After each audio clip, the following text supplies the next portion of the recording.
Hello, everybody, and welcome back to the Pinedo Brothers Podcast. I'm your host, Peter, and right with me I have... I'm JP. Yes, and we are the Pinedo Brothers. We are Catholic filmmakers who are making it our mission to revitalize the world of Catholic art. So, we've got a lot for you today. I'm super excited. One indie film at a time, right? Yes. Revitalizing the world of Catholic art. It's great. So welcome. We're glad that you're here with us. Today, we're talking about the bad guys. And I'm super excited about this because there are some really great bad guys out there who are definitely worth talking about. And there are some bad guys out there that I really, really love. And you'll get that. Yeah, doesn't everybody? I mean, it seems the most memorable, oftentimes the most memorable is always the baddie. It's fun to be the villain. A great story, a great movie has a great bad guy. Yep. Really, it's kind of one of the big make or break points, I think. But before we get into the whole bad guys episode, we would be remiss to not mention that yesterday it was July 4th, Independence Day. So happy Independence Day, everybody, to America. Yes. Yes. Cheers to freedom. To freedom. I was watching and not everyone that's watching will be from America, but we have a universal brotherhood of democracy. Not universal, obviously, but a brotherhood of democracy around the world that people are watching us. And I was watching a little short video from PragerView yesterday, and they talked about John Adams. Great character. I love being able to learn from PragerU on that. And the last two words that he said in public were "liberty forever." So that's pretty awesome. Liberty forever. Liberty forever. I'll Cheers. drink to that. So baddies, Pete. Yes. So, like we said, everybody loves a great villain. My personal favorite, Darth Vader, hands down. We had him right there in the intro. We could probably talk about Darth Vader this entire episode. He is, I don't know, he might be just my favorite character all around, good and bad included, but a great character. Not to mention the stormtroopers from Star Wars, also great villains, although they get a lot of flack these days. But there's so many like the Joker. You saw on there too from The Dark Knight, and the list could go on. Yeah, it's funny that you bring it up. If I could just make one Star Wars story, just one, I would choose making one about a stormtrooper. Oh yeah, a really cool stormtrooper. Not Finn. No, I said a really cool stormtrooper. And a real stormtrooper. Yeah. Man, that's unmined territory. That I don't understand why. No one's ever done that. Like, that's interesting. It would be so fun. Obviously, they've done it in the animated, the Clone Wars. They've done that, but it's not a movie. It doesn't feel like a movie. I think it's animated. It's not live action. I'm hankering for some great live action stormtrooper action. That's really interesting. What would the feel of the movie? What kind of thing what are you thinking with that? Well, I would want it to be Star Wars feel. Like I don't want it to go in making it feel like Deadpool or some sort of R-rated something. It needs to have larger archetypes and reach to a larger audience. Let's see, what would but it has to be more militaristic. One of my favorite films is Bridge Over the River Kwai. Yeah. And I think that's a little dark, the Bridge Over the River Kwai, but something like that, the military theme, like all the military marches and that feeling of honor and brotherhood that they have, that's the kind of tone I would be going for. Yeah, there's definitely some episodes that usually the best episodes in the Clone Wars show were like they would just focused on the clones and like that whole military aspect of these people who were designed for war, and they don't really have any other reason for existing, and yet they have feelings and they're human. So it's a very fascinating story for sure. Yeah, you showed them to me, some of the good ones, and hats down to them. They mine some great territory there. But there's more to mine. Yes, absolutely. So who else? What are some of our? I've said some of my favorite villains. Who are some of your favorites? Well, when I think villains, I think about the classics. So let's see, Casablanca, Louie, that guy. Let me pull up a picture so that people know who I'm talking about. So this guy here, we've got he's the kind of commander-in-chief of the French troops in Casablanca, who are working hand in glove with the Nazis. And so he's a bad guy because he's working hand in glove with the Nazis. But he really brings a lot to the role, where he's almost commenting. I love when the bad guy is able to comment in a meta story, almost larger than life, about, okay, we're talking about a larger story almost here, and he's almost outside of what's happening, of this little smaller drama, and commenting on it almost as if a Shakespearean type of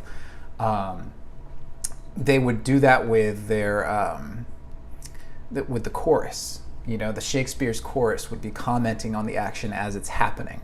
Oh, yeah. And Louis does that quite a bit on his own. Of course, there's Orson Welles. He knew baddies. Let me see. Let me pull up Orson Welles. You guys might not have seen Falstaff. It's Chimes at Midnight. That was a great film. He plays Falstaff in it.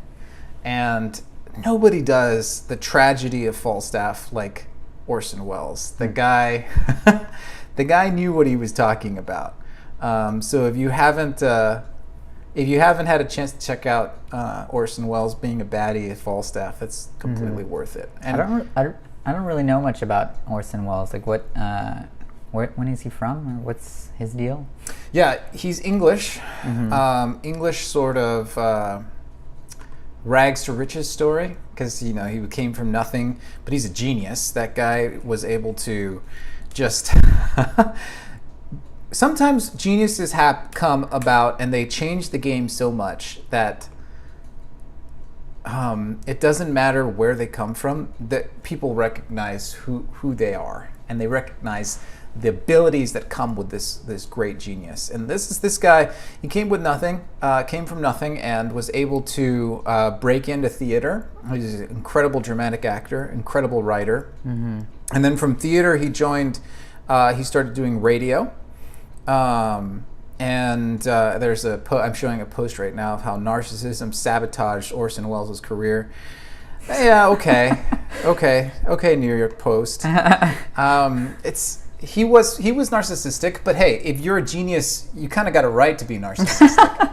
I mean, sure, compared to God, compared to the omnipotent being that created everything, maybe not. You shouldn't. It's not a good idea. But he had some reason to be proud for what he could do.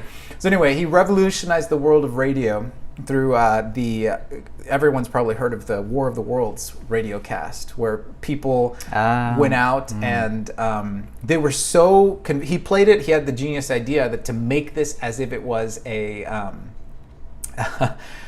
real newscast. So they would break into like music or something else that was happening with update, news flash, the aliens have marched on DC and the Capitol is destroyed, and and it was the drama of like, this is really happening. And they said way at the beginning of this that, this is a play, this is not real. But people who might have missed those 5 seconds where they said it wasn't real were so worried and convinced that this was actually happening that he started riots all over the country. Oh my gosh. They thought it was for real. And so this guy literally, it was a radio program where they said at the beginning, but if you just tune into the radio, you don't know what they said, a second ago. And so he literally made it sound like it was real, and then it started riots. Yeah. When was this? When did that radio play happen? Well, his big thing was Citizen Kane. Citizen Kane came out, let's see here, so people that can know it. Citizen came out in the 30s. I'm going to guess 36. I'm sorry, 41. Came out in 41, and so this would have been in the 30s, late 30s when the radio play came out. But Citizen Kane is also a great example of someone who is a villain of his own like his own bad guy. You might have seen that in The Extrovert. Thomas, my character, okay, it's not, my movie is not a Citizen Kane. I'm not gonna in any way, shape, or form say that I have reached that level.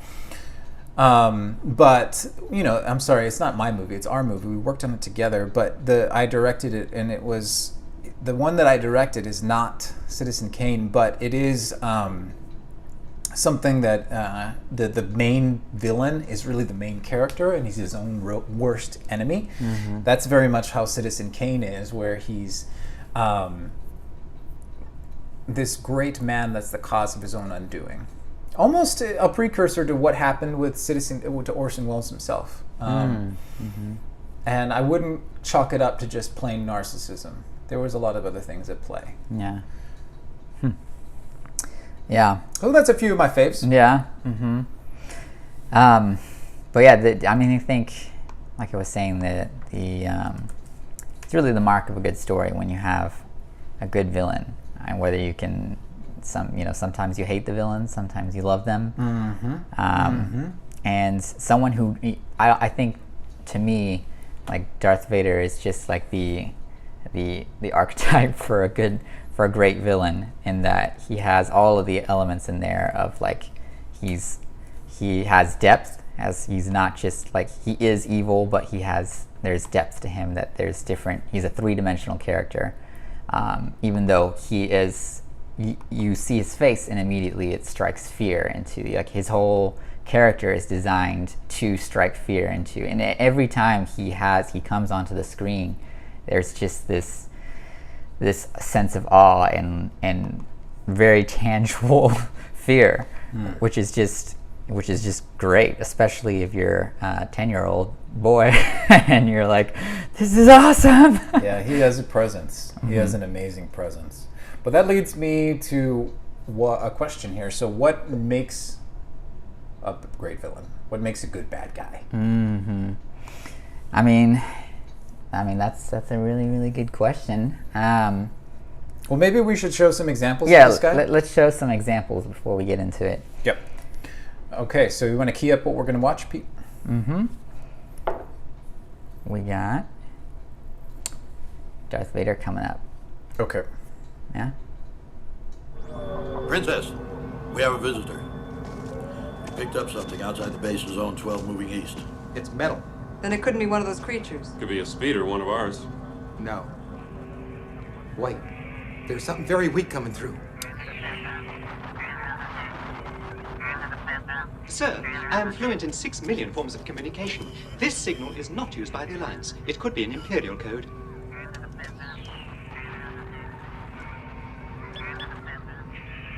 It isn't friendly, whatever it is. Come on, Chewie, let's check it out. Send roads 10 and 11 to Station 38. Reverse to hangar 7.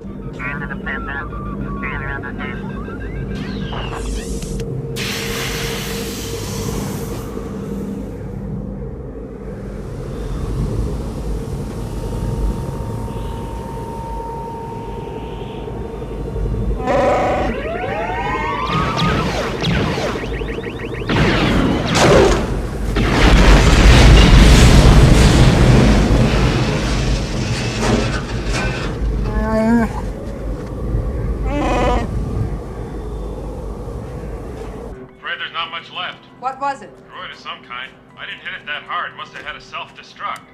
An Imperial probe droid. It's a good bet the Empire knows we're here. We better start the evacuation.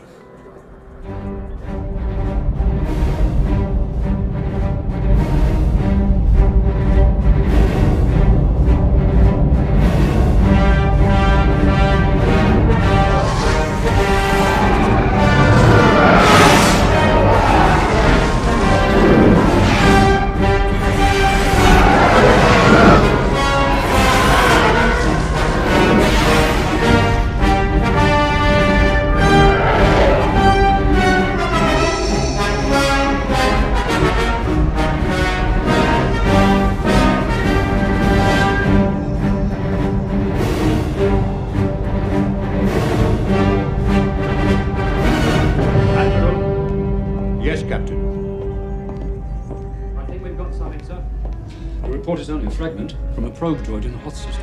best lead we've had. We have thousands of probe droids searching the galaxy. I want proof, not leads. Visuals indicate life forms. It could mean anything. If we followed up every lead, But we sir, could... the Hoth system is supposed to be devoid of human forms. You found something. Yes, my lord. That's it. The rebels are there.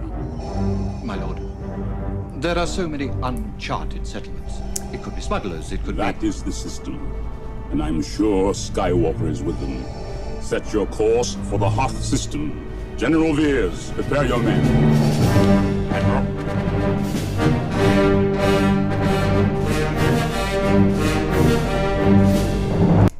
All right, so there's Darth Vader for you, and exactly what we were just talking about. It's one of my favorite things about that scene is just how they do a very good job of scaling, you know, because first they show like the rebels, you know, down on the planet, and they're small, you know, because they're down there on the planet, and then they zoom out to space, and they show this immense. This huge Star Destroyer just closing in on the rebels. Can you show us a Star Destroyer? Not everyone is as big of a Star Wars nerd as us. No, keep going though.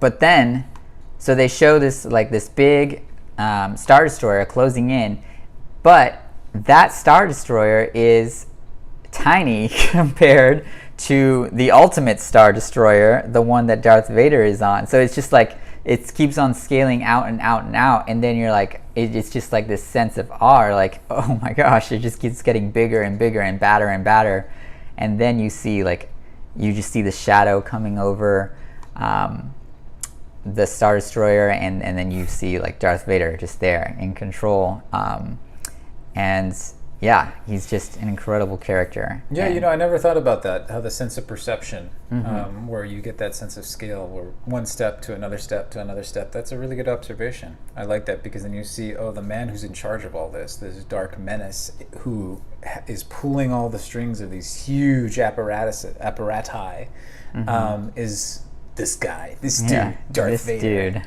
Yeah, I mean, that's just, it's a very striking image to me, where it's like it shows this big thing and then it shows the shadow, you know, like creeping over this already big ship, and then something that just dwarfs it completely. Well, something you see about good villains is their intro. I guess a good hero too, but you don't get that classic Hollywood intro so much anymore. Some of the directors can still do it. Like Tarantino is pretty good at doing intros. What he does for Christoph Waltz in Inglourious Bastards is a good example of that. Or he does that quite a bit in Inglourious Bastards. A lot of them get great intros. But yeah, this is classic Hollywood intro. Perfect right there. Yeah, right now I'm looking up, because he just made me think, how tall is Darth Vader? Height of Darth Vader. Extremely tall. That's helpful. He's Thanks, perhaps people. close to 7 feet, or other sources say 6 to 8. 6'8". Okay, so that's pretty tall. Yeah, I don't know if that's NBA level or not. That's probably, yeah, he could be in the NBA. Yeah, if he's fast enough. And woke enough also. I don't know if Darth Vader's woke. But yeah, so it's just like that feeling of scale. I think that is definitely, that builds to the sense of fear that you can get from him. And I think that when it comes down to it, bad guys and villains, they're very important to a good story. I think that is. Do you agree with me right there? Is that? Oh yeah, absolutely. Yeah. You can't have a good story without a villain, or at least a good villain. So yeah, 100%. Yeah, but so then that begs the question then, like why are bad guys so important to a story? Like you would think that there are lots of movies that come out today, I think, that are good, but they could be so much better if the villain was a stronger villain. You know, had a more. I think what comes to mind is a lot of Marvel movies, which are really good movies, and I like them a lot. But they could be improved a lot by just having a better, stronger villain. And I think Thanos was a good villain, which is why people like went crazy so much for that whole arc there. But oftentimes, I think movies would be lacking when they don't have a great villain.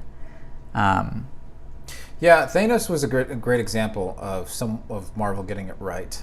The guy, he's able to have a pathos and also be able to invoke fear, which is something that Darth Vader is able to do. I love that in good villains, to be able to bleed on the screen to show your humanity, but still be in complete control of what you're of the situation. Like there's a sense of destruction to self, where you're not in control of yourself, and yet you're in complete control of all these other people. This strange paradox of order and chaos that Peterson would talk about. You know, I love throwing around Peterson ideas, but that is something that Thanos is able to do, and Vader does so well. You see that so well at the end.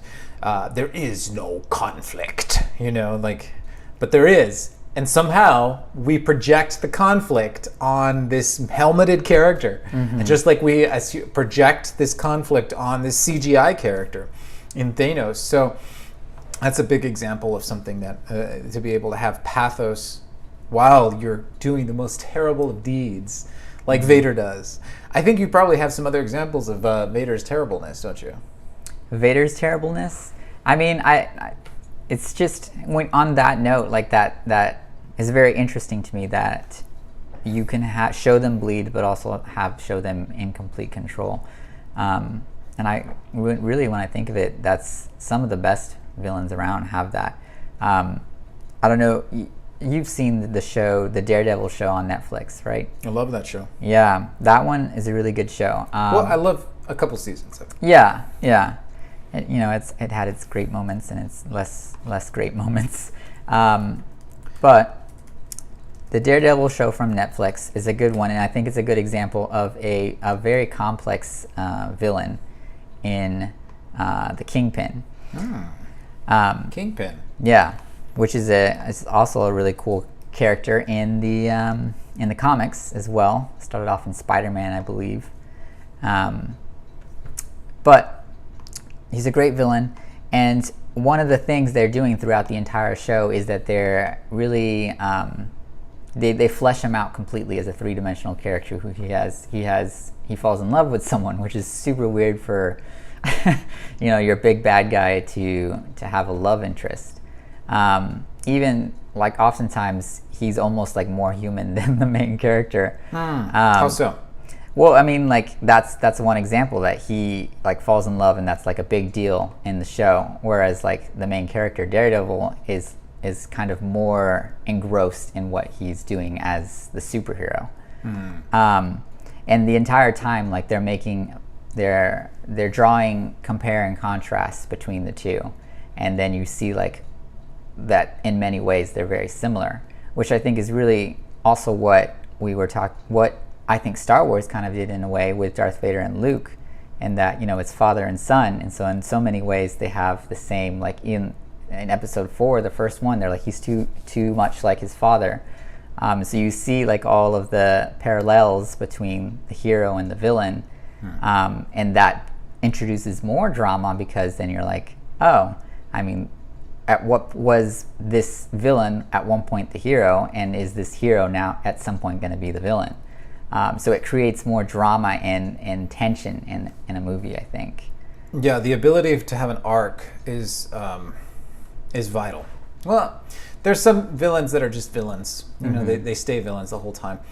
But the ones that really stick with you are the ones that change, that have some sort of, there's a difference here from where we started out, or we went someplace we were someplace in the beginning, we went someplace in the middle, and then we're back to where we started at the beginning. That little bookend idea. The journey of a villain is fascinating to me, because they are.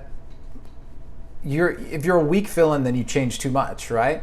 It's like Aristotle. You got to aim for the middle. There's got to be a medium where the guy is able to. He's strong, that he won't change with the wind, but he's also capable of going through some sort of transformation. Just like a good hero goes through a transformation, the villain going through a transformation really adds to the drama of the piece. Mm-hmm. And you love to see it. I mean, it makes for a great story. Mm-hmm. So yeah, I think that brings us back to the question then, like, what is a great villain, though? And I'd love to hear what your thoughts are on that. Well, the way I look at it, what is a bad villain? Like, what are things that have missed the mark? I think a perfect example of that is Suicide Squad. You think they would at least have a good villain. It's about a bunch of villains put together, and yet I went in there so excited about watching this movie, and I went out of there saying I'm never going to watch another DC film. It's just, They had these great villains that were supposed to be teaming up to be kind of the hero, but bad, and you still want them to be a villain, but they're the hero of the movie. And so they can't be super bad, so they have to have someone that's a little bit worse, is what their idea was. And so their idea for the people that were worse were just some shapeless zombie characters, faceless, and then there's some witch that does some weird dance the whole time, and she looks like a belly dancer because she's not wearing any clothes, and you're like, well, hang on, what are we doing here? Is this supposed to be some kind of soft porn type of thing, or is it a sort of is it supposed to be an action film where things are really supposed to be happening and characters are changing and battles are being made place, but also I expect a bit of a theater, a character piece here where these great villains are clashing and bouncing off each other and creating tension. That's what good writing is if you find tension within a scene, and then that scene is a microcosm though of a larger thing that's happening, your larger arc, and it's always driven by tension. You have so much propensity for natural tension if you're throwing around villains all the time. That kind of leads me to where we're talking about, okay, what makes a good villain is when he is completely opposite to that which the protagonist is, where the conflict is arisen because the villain is going this way and the protagonist is going that way. And because of what's happening all around them and their own internal mindset, the only thing they can do is come right at each other and just go right against each other. Mm-hmm. And sometimes that is what's contained within one person. Like Orson Welles' Citizen Kane is a good example of that, how there's one side of his ambition that's going one way, and then there's the other side of I don't want to give away the end, but he has the other side of him that's going the other way, and they're at constant ends. And the story is, will he ever be able to be happy? Will he find happiness? And these two passions within this huge towering frame of Citizen Kane come at odds within each other. So it can be represented in the same character. But that's something that I think of where no matter what, there's an unstoppable force that meets an immovable object, and they're on collision course. And no matter what happens, they have to collide because that is who they are. Darth Vader and Luke Skywalker have to meet each other at some point or another. And that's fate. That's what Yoda says, is like, look, the only way you can be a hero is you have to confront Vader. And he doesn't want to, but he knows Yoda's right. A good villain always needs to meet with the great protagonist. And if it's thrown in haphazardly, like something like Suicide Squad, where she's dancing over there in the corner and you don't really understand why any of them are doing anything. Maybe they want to watch her dance, like porn is, you can find porn really easily online now. Oh my gosh. So why don't I don't see why they had to go do that. But in any case, my apologies if you like the Suicide Squad, not because I'm offending you, but because you like the Suicide Squad. Whoa. Anyway, that's a little bit of an answer. Pete, what do you think of that? I think you're really you said something there that really struck me, and it reminded me of the Joker from The Dark Knight, how they are like the polar opposites of each other. And it's constantly in The Dark Knight, those contrasts are constantly being made. How the Joker is chaos. The Joker anarchy, and that is diametrically opposed to Batman. Batman and what he's trying to do. And it's just, and you know that I think Joker, he says it at the end, that we're destined to just keep on fighting each other. You know, we're gonna, it's you and me basically till the end of time. We're just gonna keep on going at it because we are destined for each other. And I think that's a big thing in the Batman comics as well, right? Where him and Joker is his arch nemesis, and because they are the archetype, the opposites of each other, and that links them because they're just, you know, like they say, they're destined to be in conflict. And yeah, Suicide Squad was kind of just it was kind of, in my opinion, a haphazard movie. And you never really understood the motivations, which is always like detrimental to a movie like a killer. If you don't understand like the character's motivations, then you can't be invested in a story. But don't worry, they're coming with number 2. Awesome, yeah. I can very definitively say that I will not be watching that one. You know, I have watched I think I watched one other DC film since then. I don't remember which one it was.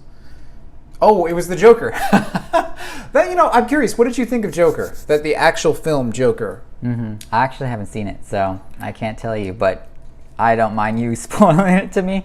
I mean, for me, I like I wasn't super interested in watching it just because I loved the other Joker so much. And I'm sure we could delve deeper into his character, but my faith in the DCU, I don't know if it's part of the DCU actually. It is. I mean, it's supposed to be. It's a DC film. Okay. Yeah, but just like the DC movies lately hadn't been really, so I was like, I'm not even gonna give it the time. But what is it? Is it good? What do you think about it? You know, good. Yes, it is. It is a good film. Technically speaking, the guy who plays Joker is slipping my mind right now, but he's a great actor. He plays Maximus. Joaquin Phoenix. Yes, yeah, that guy. He does an amazing job of being an incredible villain. He's able to accomplish feats of just brilliance with his body, you know, contorting and twisting and doing like that which you just see pain when he's on the screen, and that's hats off to him to be able to do something like that. It's not easy to do, and yet he's able to. My question that I have is it worth doing? Like, I want to look for a reason there, and that film is very nihilistic. If you would watch, I don't want to have people leave what we're doing here, but there's a great review of it by Jonathan Piaget on YouTube, where he talks about how this is just a masterclass in nihilism, where you can't really come out of there with a reason why it happens, why anybody does anything, why the director made the film. Because that's the point, is that there's no reason why he made anything. There's nothing.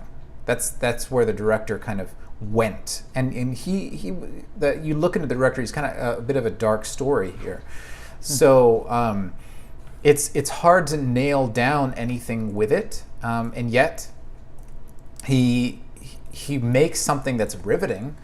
I have problems with the actual message of it, because if everything is nothing, then why go through the trouble of making this film? Because it is not easy to be made. It's not an easy film to make at all. Todd Phillips, thank you for pulling him up. Todd made, where he got big, he made a great documentary. Well, great is the wrong word. He made a documentary about a emo punk rock kind of like screamo band that was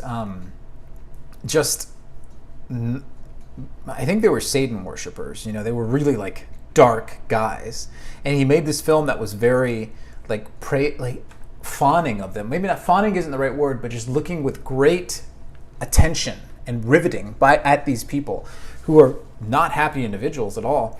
So he's very drawn to dark things, and I'm not sure he has a reason why he's drawn to dark things. He just is. And so when I'm watching it and I'm thinking about okay, I know how much work this takes. I know what it demands of an actor to go through what Joaquin Phoenix went through. Well, it's not good for your body to do those things that he was doing, that you had to do to get to this point. And I'm left wondering, is that worth it? Should someone do something like that? And if there is a good answer, why? Like if there is something strong beneath it that makes the effort of this terrible toil worth it, then yes, it's a good film. But if everything is nothing, then no, it's not a good. It's not worth it. Don't do it. Just sit in your home and do nothing. If it's better, if that's what you truly believe. Mm-hmm. So no, I didn't really like it. Yeah, I mean that also to me like kind of brings up the question of, I think it's more common these days like to make movies where the good guys are also kind of bad guys. And what do you think about that? Like things like Suicide Squad. And I feel like I was a big fan of Guardians of the Galaxy, the first one at least, and but that was almost like within that trend as well. Like these aren't actually like these aren't really heroes, but then they're gonna be our heroes. Like at the end, I know like Chris Pratt was like, yeah, we're gonna do bad things, and then he said something like bad people, or I don't know, something, you know, it was like really setting up like, oh, these aren't really like your I think what they were saying was more stereotypical heroes, which I'm fine with, you know, because we want three-dimensional characters. But what do you think about like that movement where it's like about movies just about the bad guy? You're talking about like the anti-hero idea, or what do you be a little more specific? Yeah, well, just do you think like a movie about like Joker could be done right, like where the main character? Yeah. Okay, so kind of like Citizen Kane almost kind of thing. Yeah. Yes, although it is a little bit different. Citizen Kane is, I wouldn't call him like in the same league as a Joker. He wasn't a psychopath. Uh-huh. This is a story about a psychopath if you're talking about the Joker. Mm-hmm. It'd be difficult to do, but I definitely think you could do it. I wouldn't prefer, like if someone came to me with a pitch, an idea about the Joker, like, okay, hey, I think you need to make this film. I would need to be convinced because I think the idea of Batman and the Joker, those two being together, make for more archetypical, long-lasting stories. I don't think you're going to remember something like the Joker for very long. The movie of the Joker will not last very long. The memes, though, they'll last forever. You know, you're more in touch with the meme world than I am. I didn't know. Has there been a lot of memes? The Joker dancing memes will last forever. Is that okay? Yeah, forgive me. I don't know. Maybe you have to pull up one of the memes so I know what you're talking about. But something like The Dark Knight, that lasts a while, and you know that was flawed in itself. But people remember a great hero going up against a great villain. There's more to be had. There's more drama to be had, and then there's more of the universal human story within it. So it lasts longer. Now, if you want to do small character studies about psychopaths, then yeah, that's something that you could. Oh, you gotta. Yeah, this is very special. This is great. We've got Darth. Is that Darth Peter Parker? Yeah, Darth Peter Parker, dancing down the stairs with Joker from the movie Joker. Well, you know, I watched Spider-Man 3 a lot. I think you did too, Peter. we watched Spider-Man 3 quite a bit. And that was an absurd scene. Yeah, that whole sequence of him going to the dark side was a little bit heavy-handed. in a sadly heavy-handed movie, which I love that original trilogy of Spider-Man. I thought that was probably some of the best Spider-Man 2 is still one of my favorite films. Oh yeah. But that Spider-Man 3 was a little heavy-handed, and that scene was probably the most heavy-handed of all the heavy-handedness of that film. So I'm glad that will live on forever. That's good to know. Uh-huh. But back to what I was saying, as far as if you're going to tell a story about a psychopath, yes, you can do it. There's something to be mined there. I think it would be difficult for me to do it because I would be forced to find the reason why we're going through this trial and tribulation, to be like, okay, this is, you sit back after a film is done and you're like, okay, I'm going to hang my hat on why we've made it. There's got to be something here that's true, good, and beautiful. And it would be difficult to find that true good and beauty within. Maybe you hang your hat on the truth of it. But if you're hanging your hat on the truth of a psychopath, then there has to be light somewhere. The trouble that we have these days is if you're doing a biopic on a psychopath or something like that, then it's difficult for people to find the light that wins. And light needs to be stronger ultimately, because that is true. The light is stronger. Sometimes we don't see it, so you can still have tragedies that end in great darkness. But at some point, you need to have someone that hangs on to this light when they walk out of the theater. So yes and no at the same time. How's that for an answer? Yeah, classic politician move. No. That's actually, I understand what you're saying, and I think that's really important. That we're not saying that every movie has to have like some kind of message that we're preaching to people, because that's our whole thing. Like we want to make films about faith, not faith films. So not every movie needs to send like this great message that we're just trying to preach to the audience.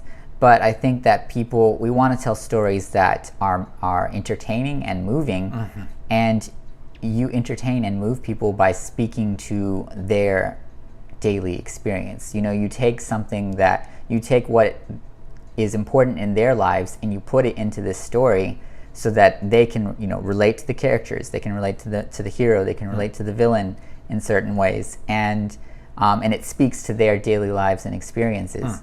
And I think those are like the best movies where you're like, wow, like this really touched me in a certain way, and I didn't feel preached to, but I felt like I got something out of it that wasn't just like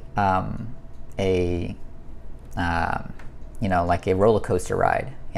This touched me in a certain way where it was deeper than a sermon. And so I think that's like the important contrast to that line to draw, is that just because we're saying like, oh, we don't like a nihilist movie, and this movie at the end, which you're saying, Joker, felt like it was basically about nothing at the end. Maybe someone got something out of it, but well, it's funny that you say that, because everyone seems to be mad about it, like with one exception, Joseph, our brother. Well, there's a third Pinedo brother. Dun dun dun. He likes. Is he behind me right now? Yes, pulling the strings from the darkness. Yes, but he really liked it. Him and his wife said a lot of good things about it. Yeah. So okay. we'll have to talk to them about what they got out of it. But people, by and large, were very mad because the people on the left were like, well, what doesn't push any of our agenda, and the people on the right were, it doesn't push any of our agenda, and the people in the middle were like, I don't get it. What are we supposed to be doing here? So yeah, it's difficult. People were mad about it, but yet I think it did get some acclaim as well. So, but I think that when we can watch a movie and that we can, identify it with what we experience, it really resounds very well. And that kind of bringing it back to like talking about the villains, I think that when we watch a movie, it's a great, if you're really engrossed in a story, you're looking at the characters as real people, and you're looking at them and seeing yourself in them. Like, how do you see yourself in the villain, and what does it mean? Like we're talking about what does it mean to be a great villain in a story, but also what does it mean to be a villain in real life, and how do we see ourselves? So these are like big questions that you can really bring up in stories. Yeah, and I love that, because it makes me think about Father Brown, The Secret of Father Brown by G.K. Chesterton. It's a collection of short stories, and if you haven't been familiar with it, you might want to check it out. It's a brilliant little short story, so they won't 30 pages sort of thing, and they're little mysteries where this little inept priest that everyone takes for granted somehow is able to solve these ghastly murders and mysteries that the smartest police chiefs cannot. And yeah, Peter's looking at some of the portrayals of him. Yeah, I didn't see the BBC portrayal of him, of Father Brown, but I know the BBC, and I love Father Brown so much that I don't want to ruin it. Yeah. So that's harsh. I shouldn't say bad. I should not say bad about something I haven't seen. Maybe it's brilliant. I don't know. I'll have to check it out. But I don't have high hopes. And The Secret of Father Brown, I don't know if they talked about this in the BBC, but it's where it's revealed how Father Brown is able to find out all of these terrible things, this mild-mannered little cleric that everyone takes for granted. And that's G.K. Chesterton that you've got here, the great G.K. Chesterton. Hats off. If I go to heaven, and I sincerely hope that I do, I definitely want to chat with old GK. I hope that we're allowed to talk to people, and because I would love to just understand more about what he would write about. But in any case, back to the story. Father Brown it's revealed how is it that he's able to know all of these things. They talk about the secret of Father Brown, and he admits, he says, "I did all the murders." And you're like, what? No, that's not true. And he said, no, I'm a sinner. Anything that any of these people could have done, I could have done. It's a spiritual exercise almost for him to be able to understand how these sinners have done these terrible, ghastly crimes, killing their own brother, sort of thing. And he's able to internalize that which is so external, that's so driven out from society, that you could get the life sentence, or death penalty for it. But he doesn't give death penalties. He gives absolution and confession. And how is he able to do that? He's able to realize that he is a sinner, just as bad as they are. It's a spiritual experience for him to understand these crimes and solve them. And I think in acting, you could do something quite similar. I mean, if Heath Ledger maybe in The Dark Knight had looked at it as a spiritual experience, maybe he would still be alive to this day. To be the Dark Knight, people often attribute to be the Joker in The Dark Knight. People often attribute that to his ultimate demise, where he was taking so many drugs that he couldn't come out of it. And maybe they're right, maybe they're wrong, these stories, these rumors, but ultimately he was in a very dark place, and it just got darker, and thus he passed tragically. But playing the Joker could be something quite spiritual, something quite challenging to become a saint, And I think if you were to make something that is that dedicated, I would love to start working with a troupe of actors that are dedicated to this idea of being a spiritual, working to improve your spiritual life through your acting. And I'm working to improve my spiritual life through my directing, or writing, or co-directing, or whatever we're doing together. And it's quite exciting, because you're not just challenging the viewer, you're challenging yourself as you're making it. So yeah, what you said really reminds me of old GK and Father Brown. And I'm definitely a huge fan of that idea of sanctifying your work and finding glorifying God through your work, and that's important, because it adds whole new meaning to what you might otherwise find meaningless. But I think that I might just be saying this because we are, writers and artists, but that it finds kind of a special, that is especially true. I'm not saying that we're any more, but just as people who enjoy art and who enjoy writing and directing and things like that, we find it even more special that a special participation in kind of creation, making these stories. And really, at least for me, when I was writing The Unfollowed, it was very much a kind of pouring myself out into the pages of this story. And you get into that story. I don't know if I've mentioned this before, but if you haven't read the book, like in the intro, it says, "Welcome," as scary as it sounds, "welcome to my mind," and ... and then the story starts. Yeah. So you get everything that I was going through and thinking and feeling during that time, and in a lot of ways it's very freeing, but especially as a writer it can be very freeing to just kind of put that out on the pages, but especially approaching it as Christians, you come to identify and to see things in different ways that you wouldn't have seen it before. And then as Christians, you want it to have that all rooted in your relationship with God and your aspiration to want to, as I think we all would like to understand God better than we do. But that is, I think, especially for me, it's like a struggle. You want to, it can be frustrating. And I think that kind of almost speaks to a problem that a lot of villains have. That they are obviously most of them are infected by this the sin of pride, and they want to have control. They want to understand everything, and I think that is a big thing. And for me as a writer, it's like I can really speak to that frustration. Like, I don't feel the control. I don't feel the understanding that I want, and in that way, I'm kind of like putting myself in the position of the villain.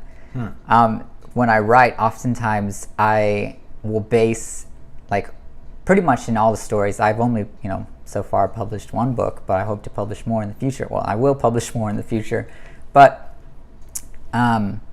just on other stories that I've written, short stories or longer stories, one of the things I always try to do is to have the villain, maybe not the main villain, but at least one of the villains, a somewhat twisted version of me, because it adds. I understand my own shortcomings. Everyone understands their own flaws and shortcomings more than anyone else. So if you want to create a believable villain, what better character to take than yourself? That makes sense. And so it's this is a long convoluted tirade, but the long story short is that yes, we speak to that experience, and that is really what connects with people. And you're not preaching, but you're speaking to what they experience and what they have their frustrations. And I think a great villain is someone that is almost a twisted version of yourself. What do you think about that? Yes, I like that. I'm curious though, does that mean that every villain is yourself then? No, I wouldn't say that. I mean, I think that there are all kinds of villains. Really, in my writing, I like to do that. So now someone's going to start suing me. You're like, Peter, these are the things you're thinking. No, I'm not saying that. But yeah, no, there are all different. I'm not saying that all writers are like... No, I'm saying everything that you write from now on, will that be twisted versions of yourself? No, I like to make, at least if it's not the main villain, then it's like one of the side villains or something like that. So I kind of like will insert myself in there a little bit.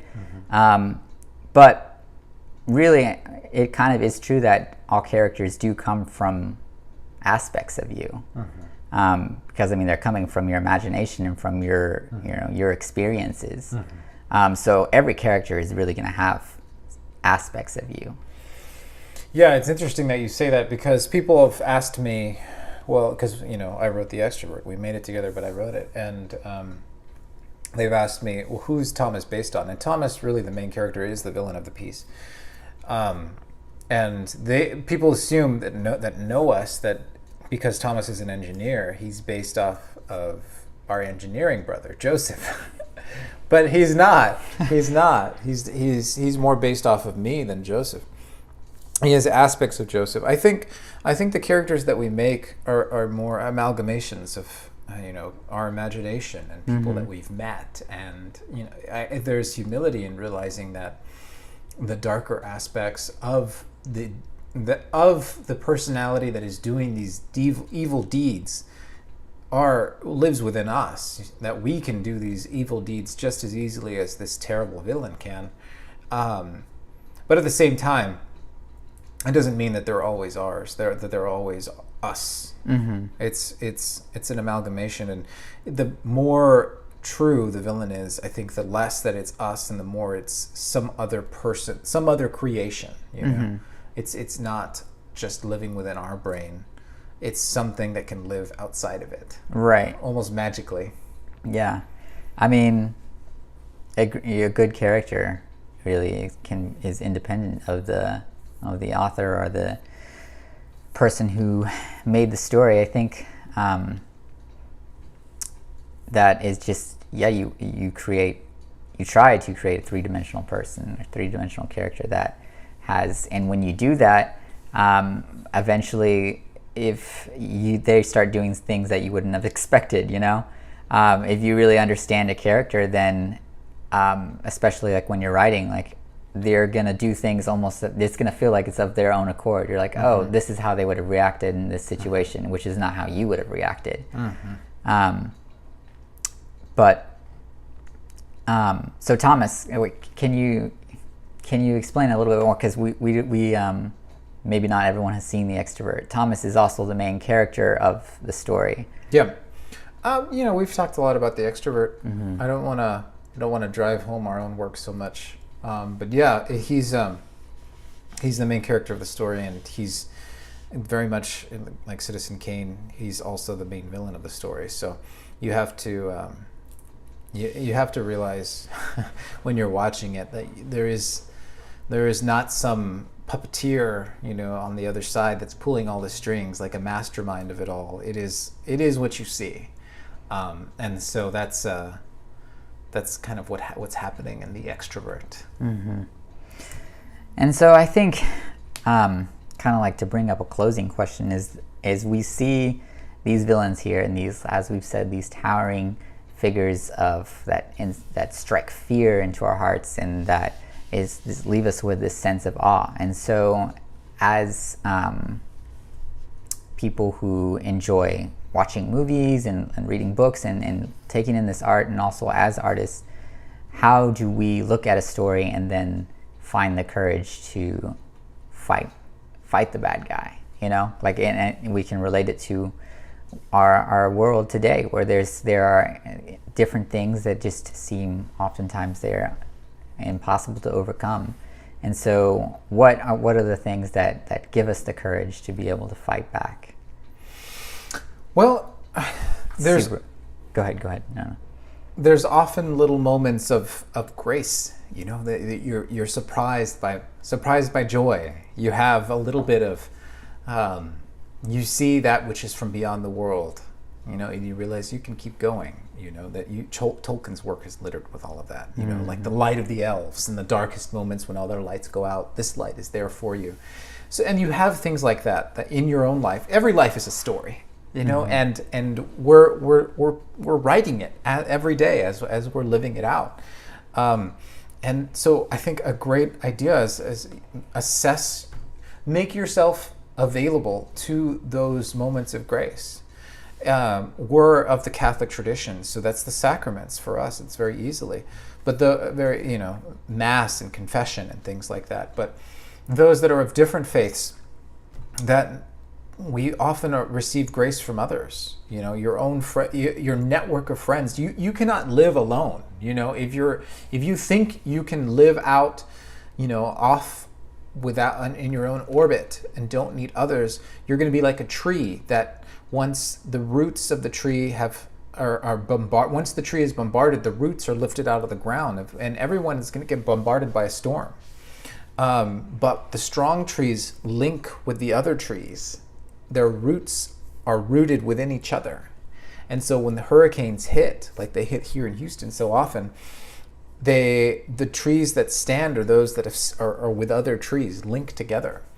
Their roots cannot be uprooted. And so a great way to be able to receive grace is standing with other good friends that will the good for you. And then, of course, art. You can see what is true and good and beautiful in these great masterpieces that have been made. We've talked about them, I'm sure everyone that's watching can think of a good masterpiece and veil himself to it, the great books or the great movies. And you receive strength along the way. It's like lembas bread in Tolkien, where the little hobbits are given this bread by the elves, and which allows them to continue on.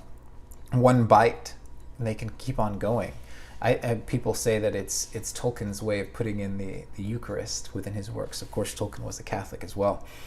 So that there's some other ideas. Did you have other thoughts? No, I think you're really hitting them all. Is that it's the faith is something that's important to us, and not just it's. I think oftentimes like the world can see faith as something that is only needed by the weak, but I think the reality is it's something that's if people were being honest with themselves, it's something that's needed by everyone. It's important to cling. As Catholics, we cling to the sacraments. And these are the things that give us the courage to continue on and to fight the bad guy. And sometimes the bad guy is, can be within us. Yeah. And so I think that's, the big takeaway here is that we cling to those moments of grace and to those things of beauty. So I guess the big takeaway is, have courage and cling on to the faith and to your faith and to what is good and true and beautiful. Sounds like a good place to stop. Yes, sir. And well, Peter, enjoyed it?